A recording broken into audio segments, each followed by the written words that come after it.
বিসিবির এমন দুমুখ নীতিতে অবাক চেন্নাই সুপার কিংস এবং আইপিএল কর্তারা। কেন সাকিবের হ্যাঁ এবং মুস্তাফিজের না?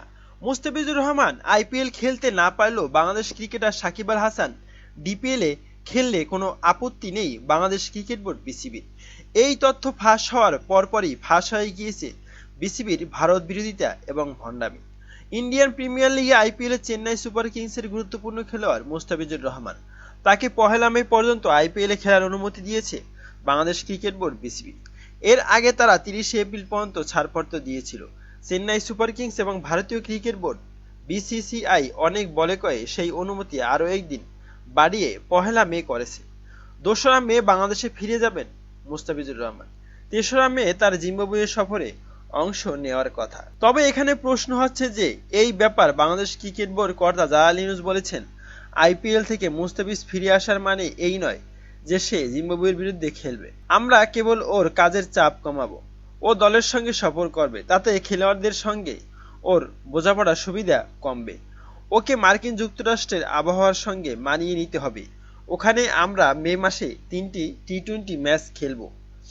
5 ম্যাচের টি-20 সিরিজ খেলতে বাংলাদেশে আসছে জিম্বাবুয়ে। বিসিবি চায় পেস বোলার মুস্তাফিজুর রহমানের জিম্বাবুয়ের সঙ্গে ম্যাচের পাশাপাশি টি-20 বিশ্বকাপের জন্য প্রস্তুত থাকুক। এই প্রস্তুতির জন্য মুস্তাফিজকে ফিট থাকা জরুরি, এমনটাই জানিয়েছেন বাংলাদেশ ক্রিকেট বোর্ড বিসিবি কর্তা জালাল ইউনুস। আইপিএল শেষের পরেই জুনে ওয়েস্ট ইন্ডিজ আমেরিকায় শুরু হবে চলছে টি-20 বিশ্বকাপ। এই ব্যাপারে জালাল বলেছেন, আইপিএলের খেলা মুস্তাফিজের জন্য কতটা কঠিন হবে এবং কতটা ভালো হবে সেটা আমার মনে হয় না। আইপিএল থেকে ওর কিছু শেখার নেই, ওর শেখার সময় শেষ হয়ে গেছে। বরং আইপিএলের খেলোয়াড়রাই মুস্তাফিজের কাছ থেকে শিখতে পারে। মুস্তাফিজের আইপিএল খেলায় বাংলাদেশের কোনো লাভ হবে না। 4 ওভারে মাত্র বল করতে পারছে, আর ওরা ওকে 100% নিংড়ে নিচ্ছে। ওর ফিটনেস নিয়ে এখন আমাদের চিন্তাটা বেশি। তবে এ ব্যাপারে বিভিন্নজন বিভিন্ন মতামত দিয়েছেন। মুস্তাফিজের ব্যাপারে বাংলাদেশ এতটা কড়া হলেও বাংলাদেশ ক্রিকেট বোর্ড জানিয়ে দিয়েছে, ঢাকা প্রিমিয়ার লিগ বা ডিপিএল এর জন্য তারা সাকিব আল হাসানকে ছেড়ে দেবে। সাকিব ঢাকার ধানমন্ডি শেখ জামাল ক্লাবের হয়ে ঢাকা প্রিমিয়ার ডিভিশন ক্রিকেট লিগে খেলছেন।